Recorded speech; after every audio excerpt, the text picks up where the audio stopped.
ለዚህ ክለብ በፍጹም ተመልሼ መጫወት አልፈልግም። የሚሆን አይደለም። ለክለቡ ከፈረምኩበት ጊዜ ጀምሮ ሁሉንም ነገሬን ሰጥቻለሁ። በርካታ ጎሎችን አስቆጥሬያለሁ። ለክለቡ ውጤታማነት ለፍቻለሁ።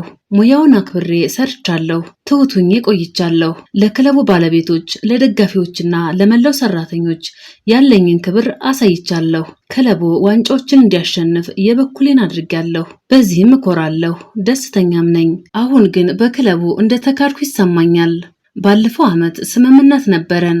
እሱም 59 ሚሊዮን ፓውንድ የሚከፍል ክለብ ከመጣ በተያዘው ክረምት እንደሚለቁኝ ተስማምተን ነበር። ይህ ስምምነት ነው፣ ድራማ አይደለም፣ ፖለቲካም የለውም።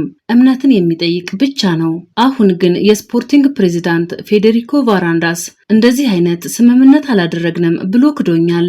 የተነጋገርነው ሁሉ ክዷል። ይህ ያሳዝናል። እነሱ እያሉ ያሉት 85 ሚሊዮን ፓውንድ የውል ማፍረሻ አለህ ነው። ቃላቸውን ግን ረስተውታል ወይም ሆን ብለው ትተውታል። በዚህም የታገድኩ ያህል ነው እየተሰማኝ ያለሁት። በመሰረቱ ይህ የሚገባኝ ሰው አልነበርኩም። እናም በዚህ መቆየት አልፈልግም። እኔ ወደ ለንደን መሄድ ነው ፍላጎቴ። አሁን አርሰናልን በመቀላቀል በለንደን ቤቴን ማዘጋጀትና የቅድመ ውድድር ዝግጅት ላይ መሳተፍ ነው ህልሜ።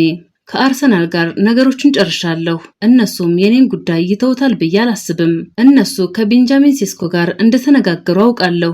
ግን ደግሞ አሁን እኔ ሙሉ ፈቃደኛ ሆኜ ተገኝቻለሁ። ይህን ገፍተው ከሸሹ የኔ ችግር አይሆንም። እኔ የሚገባኝ ነገር በአርሰናል ማሊያ ለመጫወት ዝግጁ መሆኔን ነው። ማንም ሰው ትልቅ ነገር ይመኛል። የኔም ከዚህ የተለየ አይደለም። የኔ ወደፊት ክለብ አርሰናል ነው። ስፖርቲንግ ይህን በመረዳት ዝውውሩ እንዲያፋጥን አሁንም ጥያቄን